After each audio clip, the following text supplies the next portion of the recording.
இன்னைக்கு தமிழக வெற்றி கழகம் அவங்களுடைய 2வது ஆண்டு துவக்கத்துல விழா நடந்திருக்கு.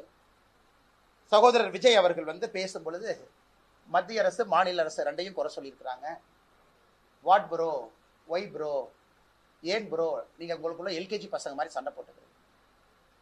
நான் விஜய் அவர்களை கேட்கிறேன், practice what you preach bro, why bro telling lies.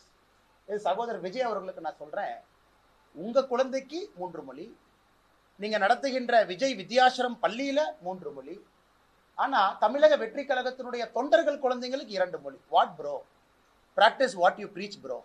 அதாவது சொன்னதை நீங்க என்ன வாழ்க்கையில் நடந்துக்கிறீங்களோ அதே மாதிரி செய்யுங்க ப்ரோ அப்படின்னு விஜய் அவர்களுக்கு தமிழக பாரதிய ஜனதா கட்சி சார்பாக இந்த நேரத்தில் நான் வலியுறுத்துகின்றேன்.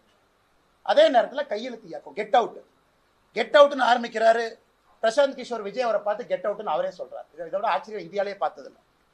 கெட் அவுட் ஆரம்பிச்சு ஒரு நிமிஷத்துல அருமை அண்ணன் பிரசாந்த் கிஷோர் அவர்கள் பக்கத்துல இருக்கிறாங்க. எல்லாம் கெட் அவுட்னு கையெழுத்து போடுங்க. உன்னை ஆதவ அர்ஜுன் ஒரு கையெழுத்து போடுறாரு, அண்ணன் புஷி ஆனந்த் அவர் கையெழுத்து போடுறாரு. உன்னை பிரசாந்த் கிஷோர் அவர் நான் கெட் அவுட்னு சொல்லிட்டு கையெழுத்து போடாம எஸ்கேப் ஆகி போயிட்டார். அதனால இந்த கெட் அவுட் ஆரம்பித்த 30 செகண்ட்லயே இந்த கெட் அவுட்டுக்கான என்ன மரியாதை என்பது விஜய் அவர்களுக்கு ஆலோசனை சொல்லக்கூடிய சகோதரர் பிரசாந்த் கிஷோர் அவருடைய நடவடிக்கை நமக்கு காண்பித்து கொடுத்துருச்சு. அதனால இந்த கெட் அவுட் இதெல்லாம் ஒரு காரணத்திற்காக இருக்க வேண்டும். எங்கேயும் யாரும் எந்த மொழியும் திணிக்கல.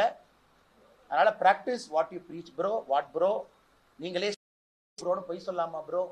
அதனால அருமை சகோதரர் விஜய் அவர்கள் இதை செய்ய வேண்டாம் என்று அன்போடு வலியுறுத்தி, அதன் பிறகு பத்திரிகை நண்பர்களுக்கு கேள்வி இருக்கும். கேள்வி